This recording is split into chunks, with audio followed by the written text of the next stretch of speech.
Primary care is an innovative, alternative path to insurance-driven healthcare. Typically, a patient pays their doctor a low monthly membership and, in return, builds a lasting relationship with their doctor and has their doctor available at their fingertips. Welcome to the My DPC Story podcast, where each week you will hear the ever-so-relatable stories shared by physicians who have chosen to practice medicine in their individual communities through the direct primary care model. I'm your host, Marielle Concepcion, family physician, DPC owner, and former fee-for-service doctor. I hope you enjoy today's episode and come away feeling inspired about the future of patient care, direct primary care. Direct pediatric care allows me to provide people with the care they deserve and also allows me to practice medicine in a way that feels good and aligns with my values and the reason I went into medicine in the first place. I am Dr. Cindy Rubin of In Touch Pediatrics and Lactation, and this is my DPC story.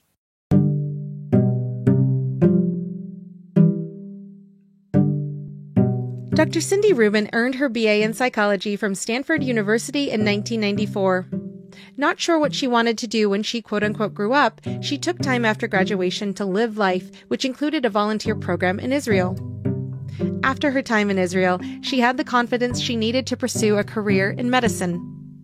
She completed her pre-med courses at Northwestern University and then earned her medical education at Georgetown University Medical School. She attended her pediatric residency at the University of Chicago Corner Children's Hospital and then worked as a hospitalist at community hospitals in the Chicagoland area. Ultimately, she was not satisfied by caring for patients in the short term as a hospitalist. She yearned for the long-term, deeper relationships that one makes as a primary care physician, and that drew her to outpatient general pediatrics. She spent 13 amazing years working for Loyola University Medical Center as an outpatient pediatrician, where she taught residents and expanded her own knowledge. She developed a particular interest in breastfeeding, earning her certification as a lactation consultant in 2019, and then pursued additional training to create a niche as a breastfeeding medicine specialist. In 2021, she made the tough decision to leave Loyola and took a leap in order to practice medicine in a way that felt more true to her own goals and was a better fit to her style as a physician. She ventured out of the insurance-based medical system and opened In Touch Pediatrics and Lactation in order to provide pediatric and lactation care in a personalized, compassionate, and patient-centered way. For her, DPC is the model that allows her to spend more time with her patients, something sorely lacking in the traditional system of medicine. This not only provides her patients now with better care, but also provides her with a more fulfilling experience as a doctor. Welcome to the podcast, Dr. Rubin. Thank you. I am so excited to be here. It was a long wait. I'm glad that this day has come because just a few months ago, we were sitting at dinner and we didn't get to finish our conversation because there were so many DPC doctors all around us chatting about their lives and asking each other questions. And so I really am excited to highlight you and your story. So I want to start with going back into your history of being a doctor and the motivations that led you to choosing the practice that you have now. Back in 2021, you had viral exposure through Kevin MD as well as through your blog because you had posted about your experience in your life before DPC. Can you share with the audience what you wrote about then that really touched so many people after they heard your words? Yeah, I actually wrote that as I was getting ready to quit my job. I was still working and nobody knew, my colleagues knew, but nobody higher up knew that I was leaving. And I was a little nervous about having it be out there, but I just sat down one day after just having this horrible day in clinic and wrote it in probably 5 minutes or something because I felt like I could not practice medicine in a way that was in any way serving others. And it was not, certainly wasn't making me feel like a good doctor. So med student had asked me, why do they book your well checks for 15 minutes, kind of offhand. That's interesting that they book your well checks for 15 minutes. And I said, everybody gets 15 minutes for everything. And they were shocked because it doesn't make sense. But I think we are so brainwashed in medicine to think that the way medicine is the only way and is the right way. And at this point, I was realizing that it's not, and there is another way.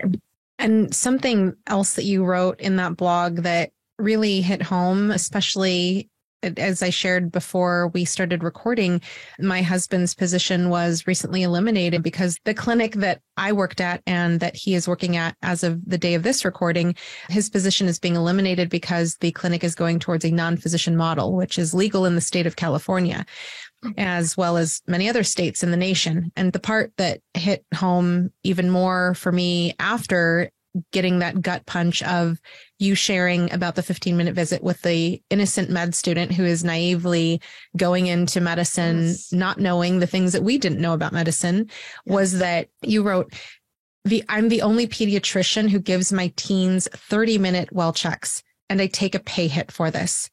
So can you tell us about that financial part that you mentioned specifically? Because you worked over a decade where you were dedicating your life to the kids that you served.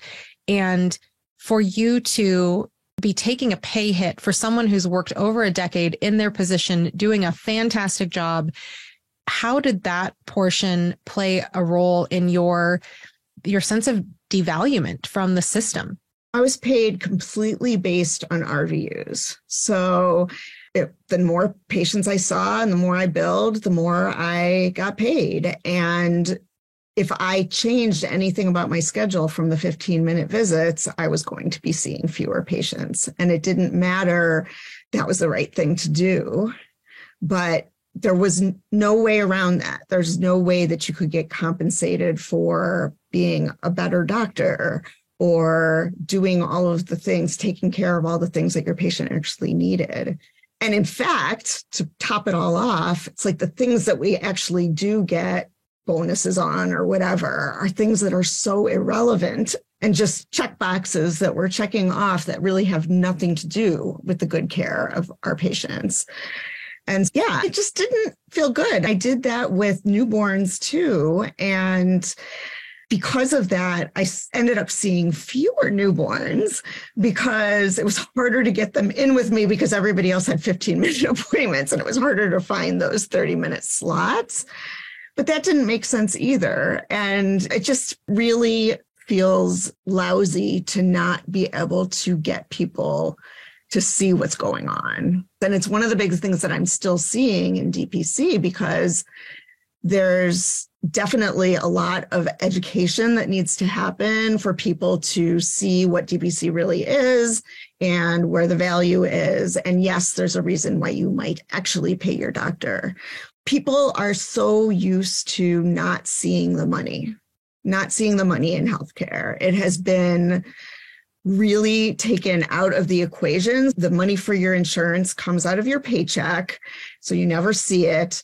And then you walk into your doctor's office to have an appointment. You have no idea how much it's going to cost when you walk in. You maybe have to pay your copay when you get there, but you have no idea how much the final bill is going to be. But you go because that's just the way it works. And if and when you do get that bill later on, half the time you might not even remember why you were at the doctor, let alone like might have made sense to get these charges, and you just pay it. And it's this system that has just been perpetuated and perpetuated so that when I am not taking insurance and I ask to be directly paid, people just absolutely have no idea what to do. There's no concept of it. And it doesn't feel good to me too. Like I don't like asking for money for something that I'm doing because I want to be doing it. I'm not doing it for the money, but I still have to make a living. And it's a really hard hump to get past for people. So on that note, I want to ask, because this is something that was pretty heavily discussed while I was at the Peds Mastermind that was in Orlando that you spoke at, when we talk about how we don't even know what we're getting into necessarily after medical school training. We go into residency and we are just told this is the magic way that you get paid. You do your bills, you do your patient visits. This is how much time you are given. You get your codes and then you go into the next patient. The academies that we have signed on with, American Academy of Family Practice, American Academy of Pediatrics, all of the academies that no matter what type of physician, if you're part of, the fee-for-service system is what is most prevalent in those systems. So when I think about the Mastermind and the American Academy of Pediatrics, and the most common type of visit in pediatric clinics is going to be fee-for-service. Recently, they released an update about obesity and pediatrics. And one of the things they talked about in their opening section was inequities in healthcare.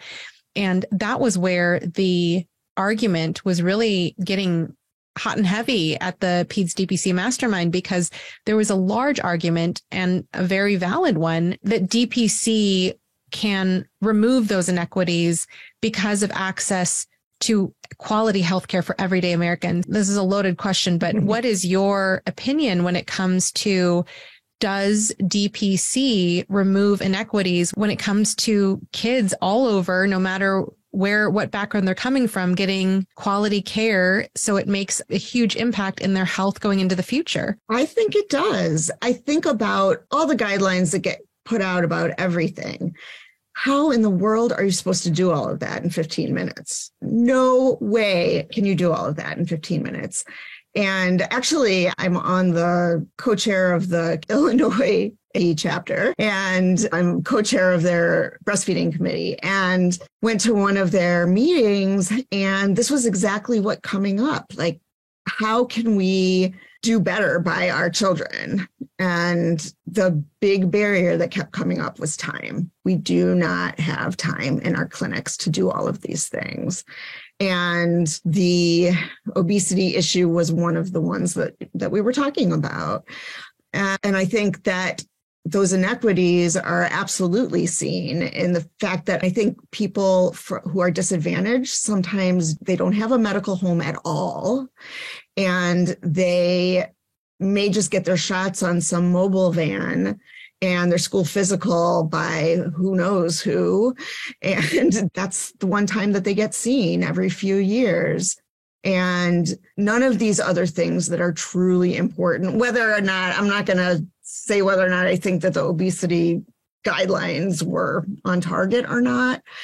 But if you want us to talk about all of these things, you have to give us more time. I think about it, even as a doctor, as a family practice doctor who takes care of kids, when I had my first kid, I was like, you can't discharge us because I actually don't know what to do with this baby. Like, you've been taking, this is pre-pandemic. I had my first in 2017, but it was like, you took the baby to the nursery and then we would feed the baby and then you would take the baby back. So I don't actually know what to do when you give me this baby. Like, I don't know what to do. And as a physician, I'm thinking that how much more someone who might be like, the youngest person I delivered was 13 years old. How can you expect anyone in 15 minutes, especially English is not their first language, they have other children in the room that they can't pay attention to you, all of the situations where 110% agree with you that we cannot do our jobs without having time with each patient that they deserve.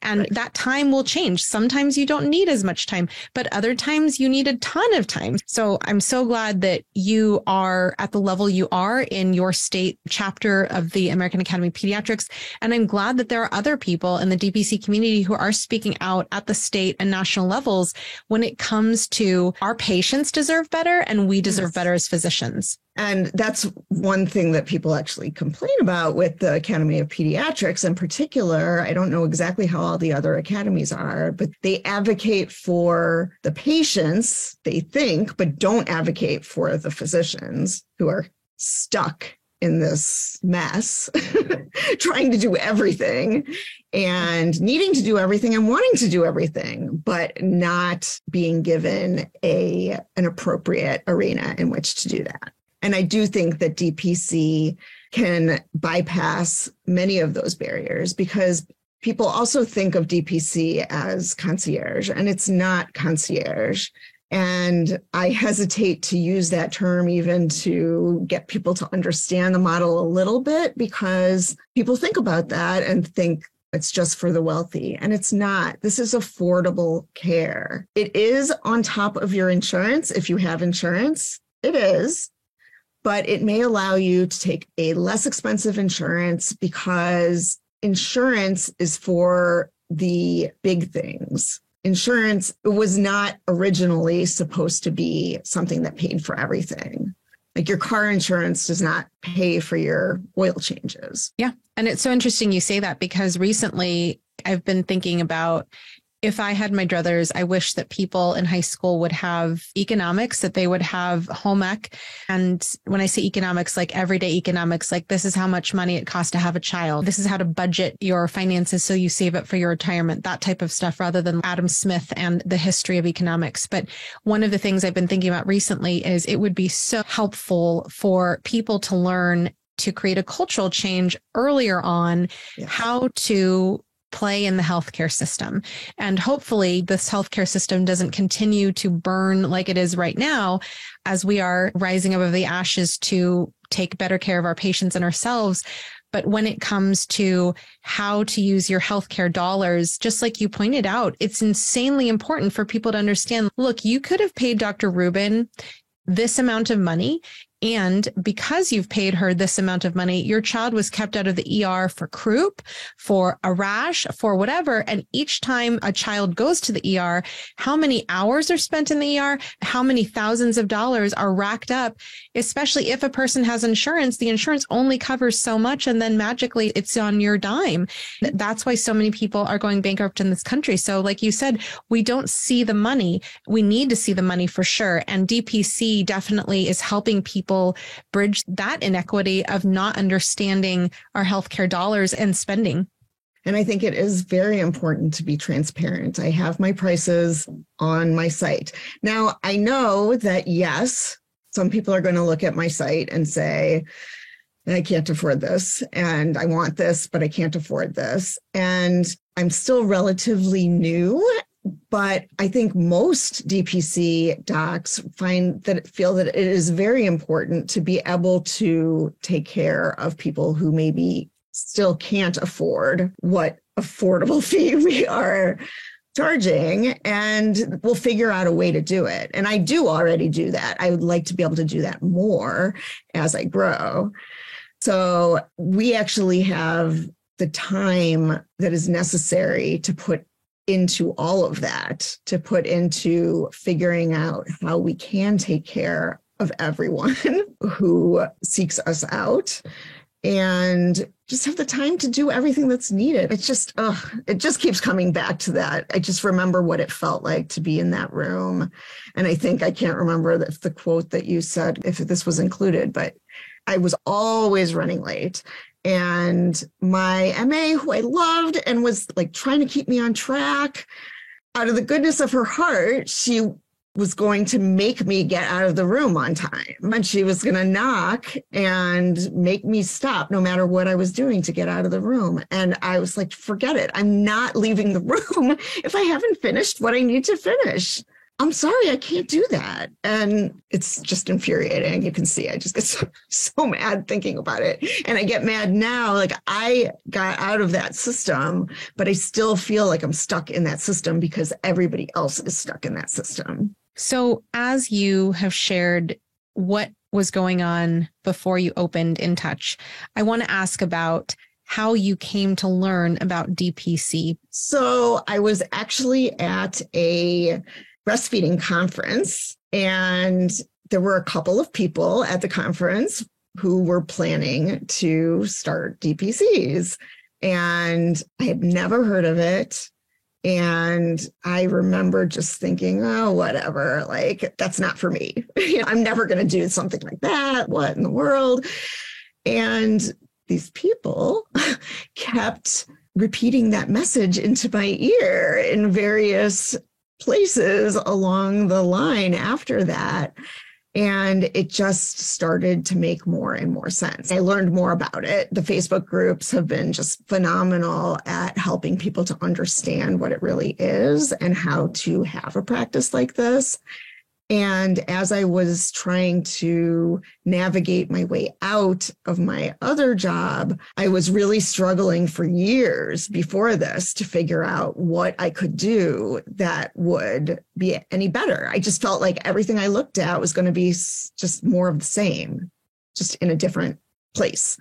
And DPC was the one thing that offered me something completely different. And it scared the what out of me, and it still does, because I never wanted to be a business owner either. And I loved the fact that I had nothing to do with the finances. But in the end, that just doesn't make sense. It doesn't allow you to do what you want and need to do as a physician, or no matter what you're involved in. To be able to make those decisions yourself is so important and so empowering, and it is so freeing. As you talk about this empowerment and this freedom that you experienced, even though you had hesitancies about taking money from people, selling yourself in terms of selling your services, how did you overcome those fears of, I don't know how to take money, I don't know how to market myself? Because of, to achieve your freedom, how did you overcome those fears or those hesitancies when you were getting started? Yeah, I'm still working on it. It's a work in progress. I think as my fury gets louder and louder, like I just realized that this is the way to do it. And there's no reason why I shouldn't be paid directly for my services. In anything else, that's the way it works. And I think I've just come to accept that I am also now a business person. And my family depends on me, and I have to allow myself to take that role and to be the business person, but still, I'm not in it to make $1 million. And that's the difference between us and those administrators who, yes, are also, they're the ones about the money, but they don't even see the patients. They're so far removed. And I think it just takes time and doing it, and then seeing the results, seeing the effect that you have, and seeing the relationships that you're able to develop with the patients that are so different and feel much more rich and meaningful to me now than they did in the old system. I love that. It's such a common thread that we're not burned out by our patients. Yes, there are some people that are, they work our patients beyond belief. But in terms of overall, when we talk about what was our last straw, when everyone has shared on this podcast, like what led them to practice under the DPC model, it's not the patients, it's always the other things. So when you talk about opening your business and having a chance to even be a better doctor with your patients because you have an even deeper relationship, how you have become not only a pediatrician, but also a breastfeeding specialist. You have 2 of your own, but you are an IBCLC, so an official lactation consultant who is also a physician, which is flippin' amazing because you cannot replace the importance of how that medical knowledge really supports what we know and get and answer questions on when it comes to breastfeeding. So how did you decide to incorporate IBCLC into your services and your journey as a physician?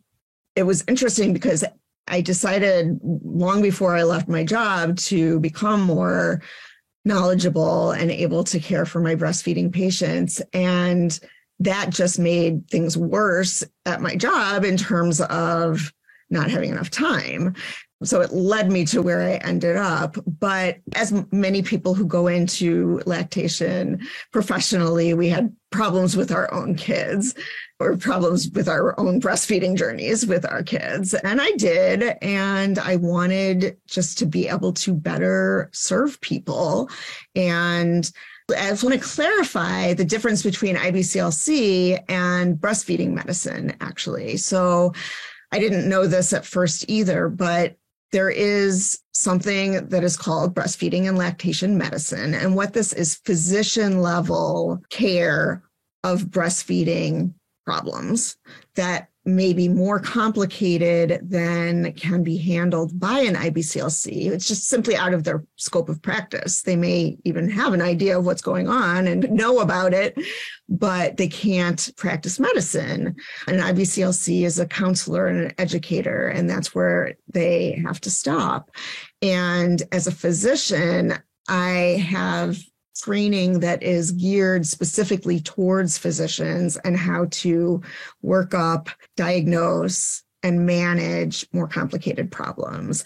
So this is something that most people don't even know exists. Most people being IBCLCs and other doctors and patients. And unfortunately, there's so much mismanagement out there of breastfeeding issues because it has not been prioritized. Women's health in general has not been prioritized in this country.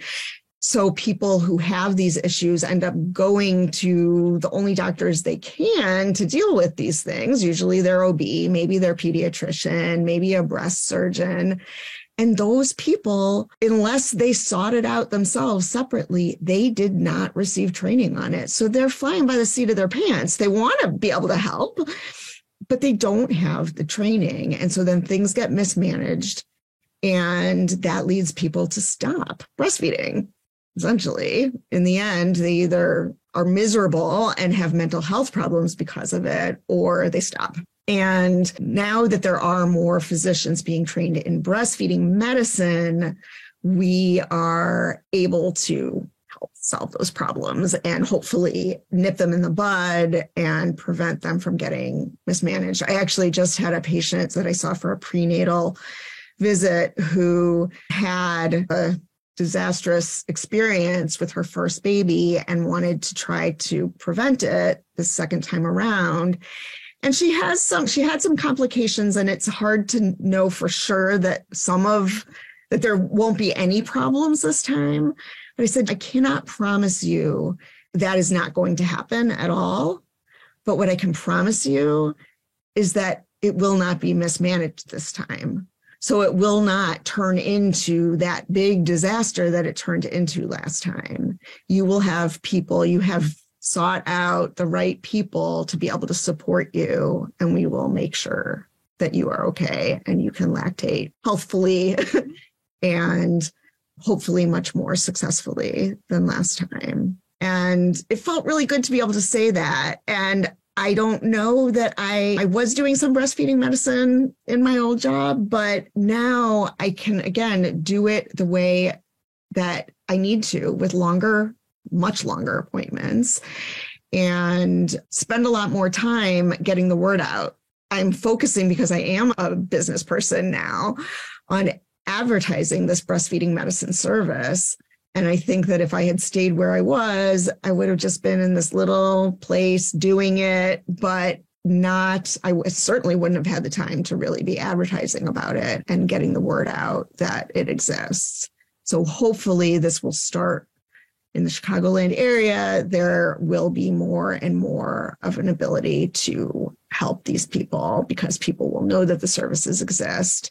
And there's me, there are other people practicing this as well in the Chicago area. I love it. And while we're talking about breastfeeding medicine in physicians involved in breastfeeding medicine, I know you had mentioned some resources at the Peds Mastermind. So can you mention some for the listeners that I'll also put in your blog?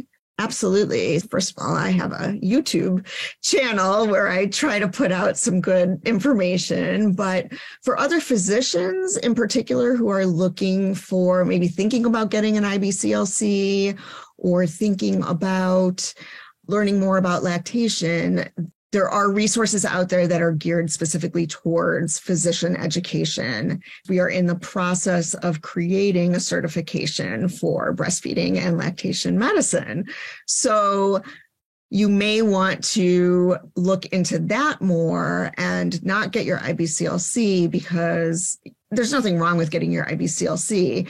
But if you really want to be able to manage more complicated problems and make this a focus of your practice, then physician level training makes more sense. And so IABLE, which stands for the Institute for the Advancement of Breastfeeding and Lactation Education. Is absolutely amazing. They have wonderful conferences and tons of information and resources on their website as well.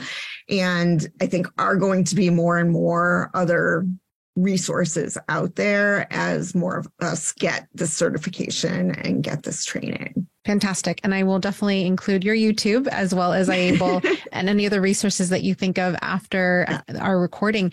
We'll say that I love the IABLE cases that they'll drop in your box. Yes. It's a drip rather than a flood, because when having sat through conferences through IABLE, it is a lot. And you're just like, oh, my experience has been like, I didn't learn that in medical school. Wow. And I'm very grateful. I had a very positive breastfeeding experience with both of my boys, but having attended those conferences, it gave me answers that I didn't have prepared with me when I was counseling other moms who were having breastfeeding issues. So I definitely support IABLE as a fantastic resource. So thank you so much for that. And definitely check out Dr. Rubin's accompanying blog with this podcast. Another one that I just want to throw out there, though, is PSI, which is, it's Postpartum Support International, I believe. It is an amazing mental health resource for perinatal mood and anxiety disorders that are so prevalent. And it's really important for physicians and families to know that this is a resource out there. So that's something to just have in your toolbox.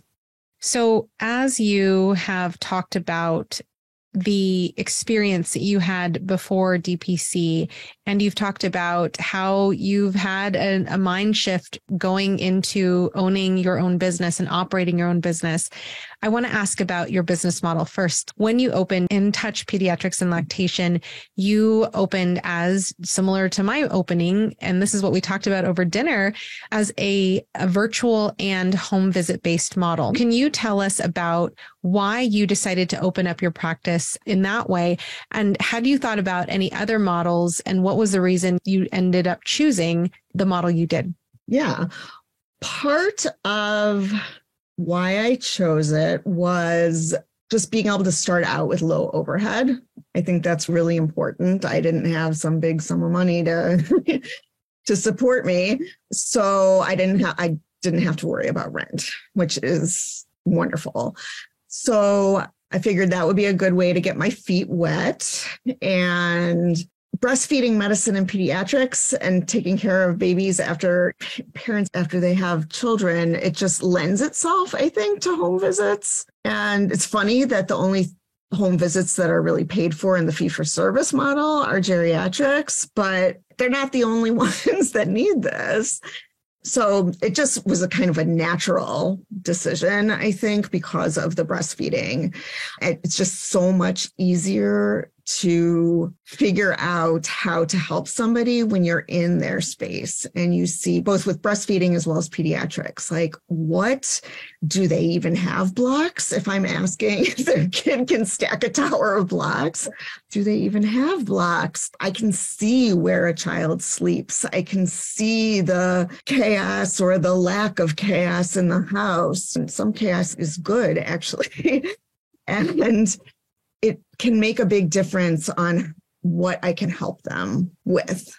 And I'm not claiming to be perfect in my own home in any way. I have my own issues, but it just really helps you to take better care of the entire picture, essentially. So I really enjoy that aspect of home visits. And kids they just tend to be more comfortable in their own environment. And so I can really observe their development so much more naturally. I don't even have to ask my developmental questions. Like, I feel like in the office, I really did, because usually the kid is like just sitting on their parents' lap and they're scared of you, and you don't really get to see what they are truly like if they're in those much younger years. And at home, you can see everything. And I really love that. I also offer 4th trimester packages, and this has evolved over time, but I think that I have found the package that works, which is a 6-week package where I am the pediatrician and the lactation support person and just the overall like cheerleader for this family as they transition to having this new baby, whether it's their first, second, sixth, doesn't matter. And it's interesting that I've had more people sign up for this package who it wasn't their first baby, because people don't realize how hard it's going to be until they've done it. But it feels so good to just, on these rainy days and snowy days, I'm the one who comes out into their house, they don't have to lug the baby and the toddler and everybody out. And I think helps that transition so much. And I have loved doing this. Now, that being said, I really do love all of the home visits, but it does limit my ability to see more patients, which I don't want to be seeing 15-minute appointments, but I do feel like the time it is taking me to do the driving, it's a lot. And I'm not really getting reimbursed for my driving time. And it's just wearing on me a little bit. So I do think that I probably will get some sort of brick and mortar something or another over sometime in the next year or so. So maybe at around the 2-year mark. And I don't know what that'll exactly look like, but I think it will help me to especially see more of the breastfeeding. And I think I will still have the 4th trimester packages and still see newborns and whatever breastfeeding I can in person. But I think that it will help me to just be able to have a better work-life balance too, which is what I was looking for originally as well, and to not have to do that driving. And I love that because, as you pointed out, like you were thinking about how to get out of your job years before you actually made the leap into your own practice. But that took years, and you've been in practice for less than 5 years so far. And you're just like, yeah, I'm going to change my 4th trimester package. I'm going to do this because it works for me. And I love that. I think about how Dr. Tom White reflected that he was so grateful that he's doing DPC. And if he had learned about DPC earlier, before his 60s, he would have done DPC, but he didn't know about it. So I think that I am so grateful for yourself, for myself, for all of these physicians who are finding DPC earlier on in their careers, because we have more years ahead of us to then change and adapt to our communities the way that our communities need us to. So I absolutely love that you are thinking out loud about this and thinking about it's not all sunshine, lollipops, and rainbows. When we were at dinner, like I totally empathized with you. For me, and I'm going to ask you about what your tools are, especially because I recently asked Dr. Rosana Lastra an update about her tools, because she went from exclusively home visits to having a clinic space also. But I would forget things left and right, and I had to create my systems and but absolutely, like when I go into a home visit, it's typically 2 hours long. And so when I see somebody for 2 hours, and I could have seen more than one patient in that time with a clinical space, I absolutely hear you. But I also think that's super genius when it comes to you're wanting to open. You don't need a clinical space. You have your person, you have your training, you have your brain, you have your tools that you need, and you have gas. You can go do those things that you need to do without the high overhead to start. So I love that you are morphing and you are adapting, and this is how you continue to own your business. So I'm like, go, Dr. Rubin. Yeah, love it. And the other thing is that the DPC community is so supportive. I don't know how much of my pivoting and everything is just from my own ideas. It's like hearing what other people are doing and hearing what works and what doesn't work and what other options are out there. And even just locally within this area, the other DPC docs are all like, we all just want to help each other survive, because the more of us survive, the more we can change medicine. And the more each of us survives, the more each of the rest of us will survive. And I think we know that. And it's so refreshing to be in that sort of community where everybody wants to help everybody else. And just this podcast is so amazingly helpful to just get the word out. but also talk some specifics about what has worked and what hasn't worked so that can help people down the line. Absolutely. And for years to come, that's what I love is that you could pick up your story 5 years later, 10 years later, and somebody can still be learning from your experience. Yes. So that said, on the topic of tools, because you are doing breastfeeding medicine, your 4th trimester package, you do ear piercing, you do general pediatrics. What are your tools that you are typically carrying when it comes to home visits? So I have a scale. I think that's very important. I have a baby scale and I have a bigger scale. And I finally found, it took me a while to find ones that I liked for that too. I use a big, bulky backpack for the majority of my tools. And I have one little baggie that has all of my thalamuscope and my otoscope and my head circumference tapes and my HENT bag, which is head, eyes, ears, nose, and throat for people who are not medical bag. And then I've got my blood pressure stuff and I've got all my blood pressure cuffs because you just never know what you're going to need. And I think the big thing that is probably different about being home visit pediatrics is also I've got my little cooler for my vaccines and isn't simple. I feel like I finally have it down. You need to be able to have the vaccines at a very specific temperature, not only when you're storing it in your office or wherever these are just being locally stored, but on your way to a bunch of visits, they need to stay that temperature. And so I have my little thermometer and I always forget to turn my thermometer off when I get home. And my family's, what's that beeping? What is that? I'm like, oh, it's just the thermometer is telling me that the temperature isn't right, but that's okay because there's no vaccines in there anymore. But it's really fun, actually. This is the stuff that I didn't do. I never gave vaccines. So I've had to learn all about this and like, where do you even stick the needle? And it's fun. It's like having a whole new career, actually, to be able to learn about these things and do these things. So that's my vaccine stuff. My vaccine bag has all my different size needles and my little Buzzy Bee. So my Buzzy Bee, this is something that just helps with pain control. And I learned from another DPC person to have some essential oils for distraction too, which I think is great with vaccines, and bubbles. So I always give these little things of bubbles because they're great distractors. It's a good toy to just be able to give the kid as their little visit gift instead of a sticker or a lollipop. So I give the bubbles, but I can use them to distract a kid while I'm doing vaccines, or an older kid can actually blow the bubbles themselves because that makes them take deep breaths in and deep breaths out. And that's exactly how people can calm themselves down when they're nervous about getting shots or some other procedure. So I use it for my ear piercing too, because despite wanting to get your ears pierced, many people are nervous when the moment actually arrives.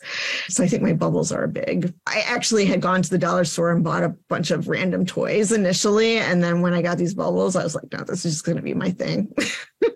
It's perfect. I love it. I bet you a bunch of people are opening their Amazon app to buy bulk bubbles, which is awesome. I should send you the link to the bubbles I have because they're just a cheapo giveaway and they are the best bubbles ever.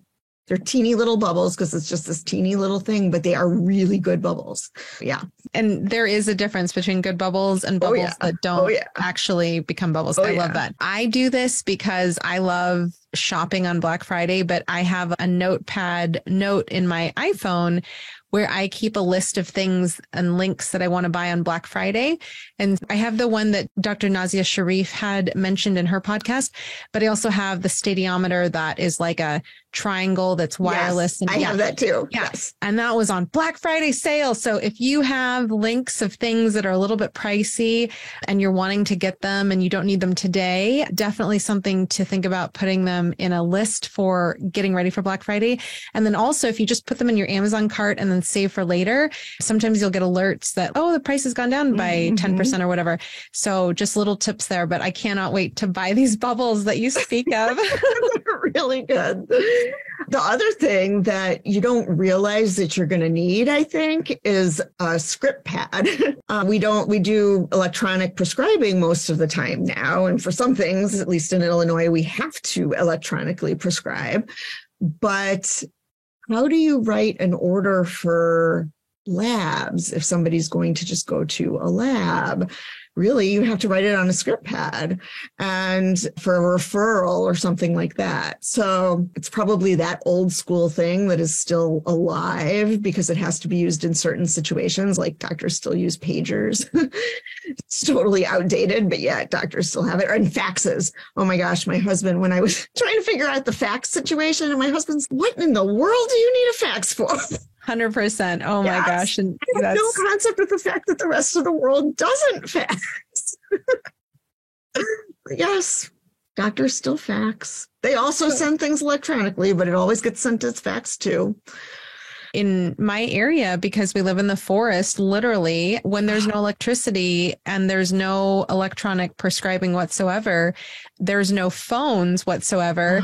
That is another case scenario where doing home visits where you're prepared with paper to write a script on is definitely a use case that not too many people think about when they're doing a home visit or an office visit until they lose electricity. Or we saw nowadays that can happen in any community and it doesn't have to be rural. I appreciate you dropping those nuggets of gold when it comes to labs and when it comes to referrals. And those are things that can be faxed. So I love that. So when it comes to, you spoke about how there are other breastfeeding medicine physicians in your area, as well as other DPC physicians. Dr. Claudia Ryan, Dr. Leah Gupta are two that come to mind. They were at the dinner with us. When you look at your practice and when you went from opening as a telemedicine and home visit model with low overhead, how did you market your practice and what did you find was the most helpful getting patients to join in at your practice? I think I'm just starting to figure that out, actually. And I do think that local moms groups, like moms just talk, they talk and they ask, who do you recommend for this, that, and the other thing? And I was a little bit squeamish about advertising myself in those kinds of groups. At first, it just felt weird, but once I started doing it, I got some really great responses, and especially the breastfeeding and the fourth trimester stuff. I think that's really helpful to advertise that way.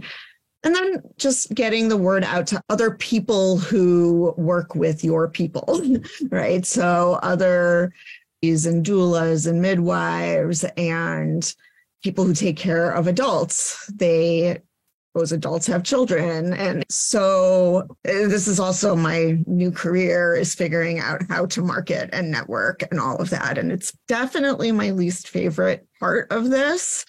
It's way out of my comfort zone, but people aren't going to come to you if they don't know that you exist. So you have to get yourself out there. And like you said, your fury of you cannot ever go back to that system is driving all of the things that you do so that you can continue to be the awesome pediatrician that you are. Yeah. So when it comes to talking with people who are adult medicine physicians, whether they're OB or family medicine, when it comes to doulas, how do you approach them? Do you cold call them? Do you have a packet ready? How do you approach other people in the medical community? So I think what I have learned is whatever you do, you have to do it again and again before people are really going to respond.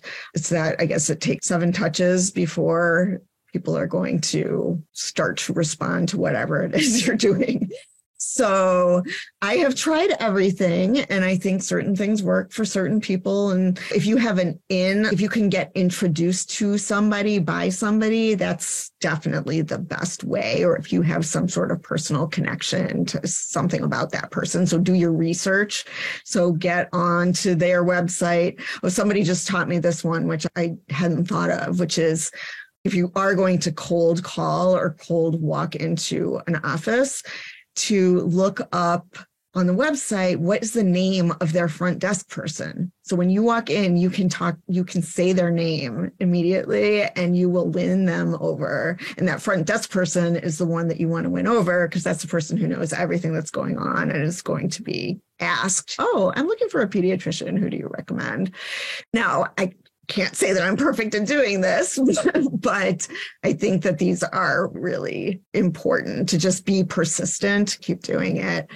And eventually it will work no matter what way you are trying to get yourself out there. People just have to see you again and again. I love that, and makes me think of how Dr. Leah Gupta was sharing at the DPC Summit last year, as well as on her podcast, how she would communicate with people through social media. Yes. And then say, hey, would you mind if I came by for a visit? And it didn't have to be another medical clinic or office. It would be anybody in general who could potentially be interested in DPC as a patient.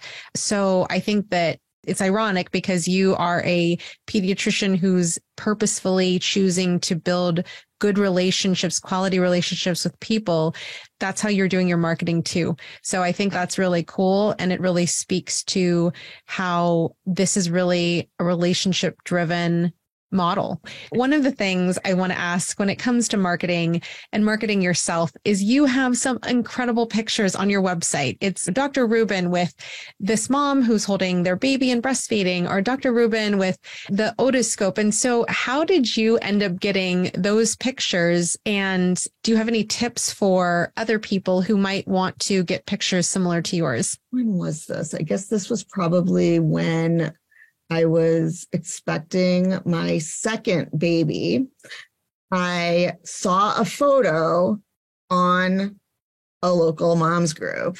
I just saw somebody posted like their family photo or something, and it was very not staged. And I loved it. And we were getting ready to have family photos taken, and we were about to have a baby. And so I contacted the person who posted that and said, who's your photographer? I really love that photo. And she told me who she was, and I contacted her. And she became our family photographer. And so naturally, I asked her to be my business photographer as well, because she's just so good at just capturing the moment and very candid shots. And so she is going with me to some regular visits. But another thing, I don't feel super comfortable asking my patients. There are some that I feel more comfortable with because I just know in a different way. But I don't necessarily want my patients to feel obligated to say yes to me if I ask them if they would be models for me. So I actually put an ad out or a post in a mom's group about, if anybody's interested in being a model, I will trade you a breastfeeding consult. And I got the most amazing responses. First of all, just responses saying that they would willing to be models, but I didn't realize that this was actually in and of itself advertising my practice. And some people were like, I'm looking for a pediatrician. Let me find out more about that. And so I found some people. And so my photographer went with me to those visits, and I've met some really amazing people that way. Yeah. So I think you have to find a photographer and just somebody that you like their style, and just take them and tell them what you're looking for on your website, what you need on your website, because you're going to need some vertical pictures and some horizontal pictures and some pictures of you and some pictures of just the babies or just the patients. And so we're still working on it. We're not done. We got waylaid a little bit in there. So we're still going out and taking more pictures. So there's more to come for that. So one of the things I love about your website is specifically on your fourth trimester postpartum package page, as you're scrolling, which many a mom, I am definitely one of those people at 2:00 in the morning when I was feeding my kids, I would be scrolling. You will see on your website facts about your practice. Feel confident as you navigate getting to know this little new human and your new role in your family. And the way that you're scrolling, the words that are empowering to your patients or what they would like to be empowered with are appearing on your page. How you got your website. Do you design your website? Do you have someone design it for you? And how do you pull the copy that is relevant to your moms, your patients, your families? I did my website myself. So I use Squarespace and in a weekend, and it has been tweaked since then, but I got the basics in the weekend. I like Squarespace, by the way, because you can put in your colors and it creates the scheme for you, which is really nice. And you can tweak that too. But I was comparing that with probably Wix, or I don't know what I was comparing it with, but it was better in that sense. And then the copy has definitely been tweaked over time. And the copy is also all just mine. And I sat there and I just wrote it. But those quotes, I learned through some marketing classes how to sell things. And when you sell things, you look for people's pain points and you look for the things that are going to be emotionally powerful to them, because that's what's going to get them to keep scrolling and ultimately to purchase something, to think, oh my God, I cannot live without this. And so I keep tweaking, but I guess it's nice to hear that I picked some good words. When I think about avatars, I definitely think about myself in the position of fill in the blank. And so when I was reading your website, thinking about how Minds, man, I watched all seasons of Criminal Minds when I was breastfeeding my first kid. And then when I was, I've already seen that episode and scrolling on my phone, all these terrible habits, I would get really emotional with random things because you're postpartum and you're not getting sleep is part of that. But when I read things like feel ready, feel empowered, have one less thing to worry about or to stress about, I sure as heck would emotionally react to and be drawn in by your website, especially envisioning myself as that mom at 2:00 in the morning. So again, congratulations. It's amazing. And you are showing up in your website, in your practice, and you couldn't do that with the time that you were limited to in your former practice. So it's beautiful what you've created. Thank you. So, one thing I have to work on is SEO, because SEO is very important,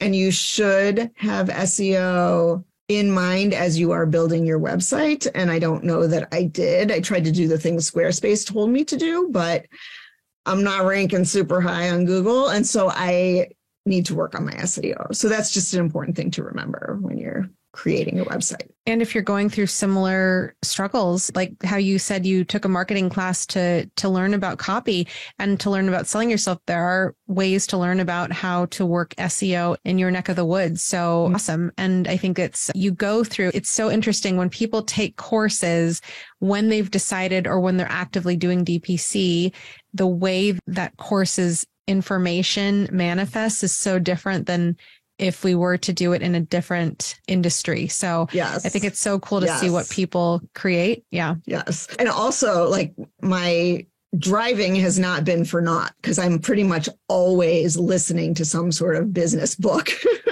while I'm driving. So as you're talking about your practice, I want to ask about how you chose an EMR to support what you need supported in your practice, because you're offering home visits, you're offering a 6-week postpartum package, as well as things like ear piercings. So how did you go about selecting an EMR to support what you do?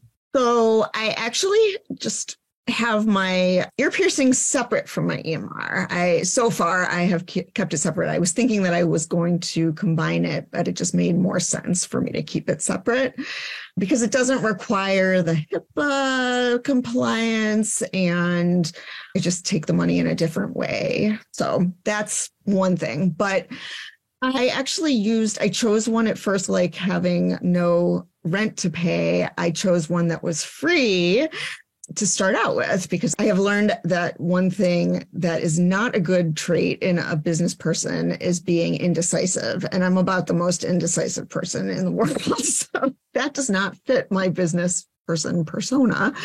But I knew I wasn't going to be able to decide right away. So I started with Charm, which is free, period. I can't even remember if there might be a top number of patients that you can have. I can't remember, but there are things you can add on and pay for. But I just said, I'm not super busy. I can do labs without having that integrated. I can do the billing without it being integrated. So I used that for a while and then started to get busier. I actually didn't mind Charm, but the thing about Charm is you cannot reach anybody to talk to about anything.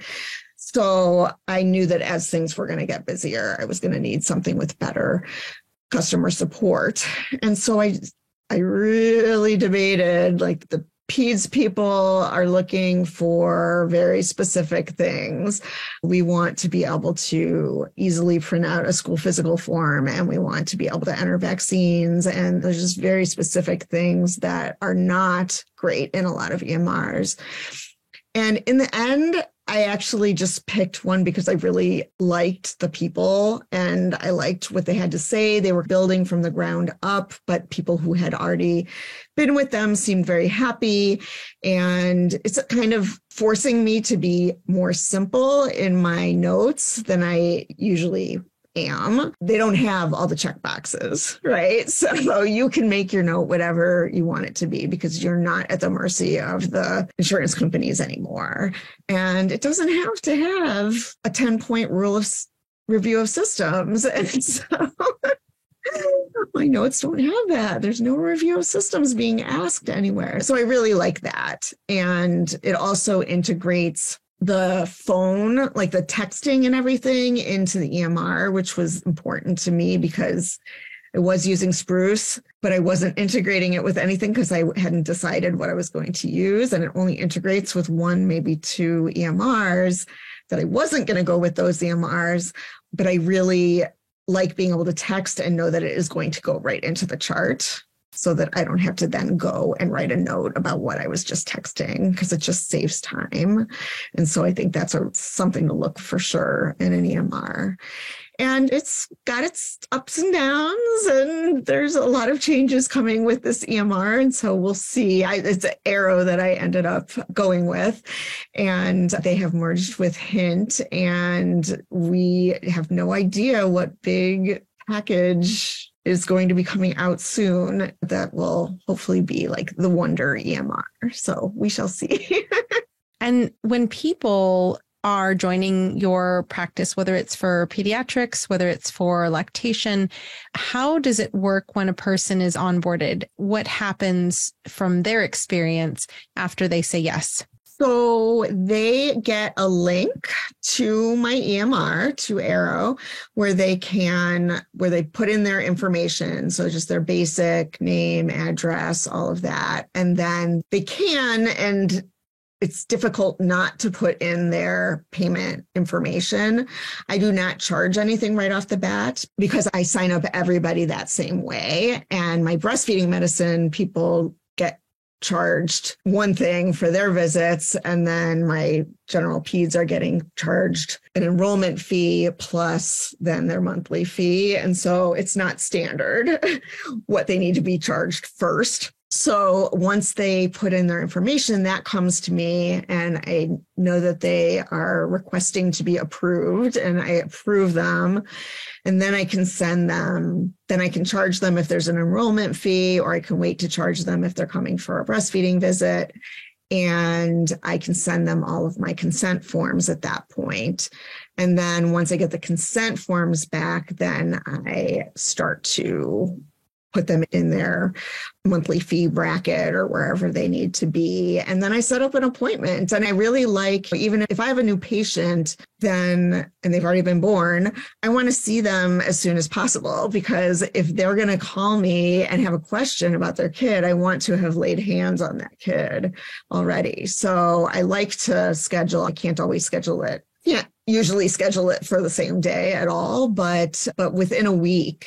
For sure. And for my own patients, like I do get calls from people who want just an acute visit, or I got one once from somebody who had been thinking about signing up with me for a while, but had a kid now who was sick and wanted to know if I could see them. And I was like going out of town the next day, and I was like driving all over the city seeing my own patients. And I was like, I'm sorry, I have to prioritize my own patients. I can't, but if you want to sign up for my practice, you're welcome to do that. And then you can be my priority next time. So I think it works pretty well. I think I still need to automate some things, and hopefully this new package will make it easier to do that. Fantastic. Yeah. And when you have your patients join you, no matter how they're joining on to your practice, you have a newsletter that is an option for people who are members and people who are not members. In terms of the newsletter, how do you use that to keep engaged with your community, whether it be current patients or potential patients and people who are just wanting to know more about what you're doing? To be honest, I've just been winging it with the newsletter.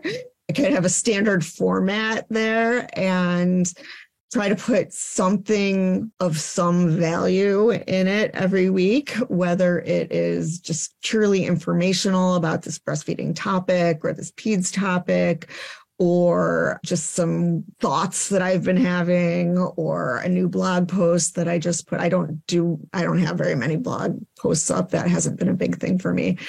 And so I have that section. And then if there's anything, like when I had flu shots available, I put that in my newsletter so people knew that was available and that we need to make appointments for that.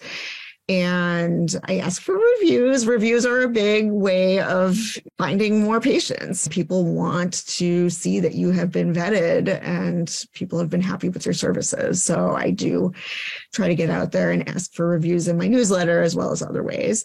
And I ask people to share my newsletter as well. So that's helpful. If somebody sees something that's of value and they know somebody who it could be of value for, then just the more people are spreading the word, the better. I don't know that I have mastered the way to use my newsletter, quite frankly, but I'm working on it. And I'm going to like an event tomorrow, a little resource fair. And so there I will hopefully be able to, I'm having a little raffle. And in order to get into the raffle, you have to give me your email address to be on my newsletter list. So that's how you have to get creative about getting just more people who are going to keep hearing about you so that they can get those 7 touches and finally decide to sign up with you. Love it. In closing, I want to ask one last question, because as you've shared your story, it's super valuable, but you've also shared how we came from a system that did not value us. And so when you go in from a place where you're not really valued for your ability to take care of patients, which is what we all went to medical school for, to a place where you are your own boss, you're running your own clinic, you're taking care of your patients the way you wish to. How do you keep your head above water when it comes to making sure that you're always valuing yourself for what you are achieving every day? That's a tough one, because that's always been a tough thing for me just in general. And I am pretty damn proud of myself that I took that leap. That was really scary. And I look back and I'm like, I can't believe I actually did that. And I'm not going back. This may or may not end up working out for me, but I'm not going back. And I think I have to remind myself of that when I'm feeling a little bit more stressed out and worried about my practice. I did really want to have a better work-life balance, and that's really hard with a new business, really hard. They say that having a new business is like having a newborn, and it's true. And my kids, I wanted to have more time with them, and I do. I have more flexibility to be there for school events and sports events and things like that. But I'm often like furiously trying to finish my minutes of work when they get home from school, and I can't necessarily always be there, or I have to go to networking things at night, and I do miss dinner and bedtime, which I really don't like doing. But I think I'm putting in my time now. This is an investment. Somebody was just saying this to me, that it is an investment in myself that I am doing this. And I've started to ask my kids to be part of my decisions, for them to understand more what this means to me. And I had this one night when I was like, I have to go to this thing. I have to go to this very high yield networking event. I have to go. And I really didn't want to go. I just was tired and just wanted to be at home that night. And I was driving with the kids somewhere. I said, guys, I know you're not going to be happy about the fact that I have to go to this thing, but it's really important. I have to go. And I just want you guys to understand that and to tell me whether you feel like it's okay for me to go or not. And if they said no, I was prepared to not go, because I really didn't want to go. I was looking for an excuse not to go. But they said, Mommy, you can go. You can go. It's okay. In the end, I actually didn't go, because in the end, I realized that what I needed more was to just be with my family that night. So it was an interesting way of coming full circle and realizing myself what I needed, and not necessarily trying to get that answer from other people. But I guess my point is that I'm still trying to balance work and life and finding time for myself. A few weeks ago, I was so exhausted and I didn't have anything super pressing on my plate. And I spent the afternoon watching Top Gun, and it was lovely. Just like a movie from my childhood. And it was like comfort food, basically, watching Top Gun. And every now and then it's okay to do things like that, because we have to feed our soul. Or like I tell my breastfeeding moms this all the time, no drop of breast milk is worth your mental or physical health. I need to be telling myself that, because I'm not so good at it on my own. And I need to nurture that home part of me and my time with my kids and my husband and my family, the rest of my family and me. So I'm working on it. And you have the time and space to do it. So thank you so much, Dr. Rubin, for joining us today. Thank you so much for having me. It's been so fun. Like, I never thought I was going to be on my DPC years ago when I was listening to it. So it's pretty exciting. And like when I met you at that dinner, I felt like I got really nervous because I was meeting somebody famous. Oh man, I can't wait to see you again in person and give you a big hug. Thank you again. Yay. Absolutely. Thank you for having me, and thank you for what you do, because you're really helping to widen the movement.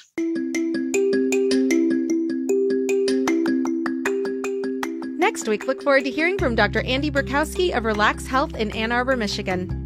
If you've enjoyed the podcast and you haven't yet done so, subscribe today and share the episode with a physician you may know who needs to hear about DPC. Leave a 5-star review on Apple Podcasts and on Spotify now as well, as it helps others to find all these DPC stories. Lastly, be sure to follow us on social media. If you're wanting to continue learning more about DPC in the meantime, check out dpcnews.com. Until next week, this is Marielle Concepcion.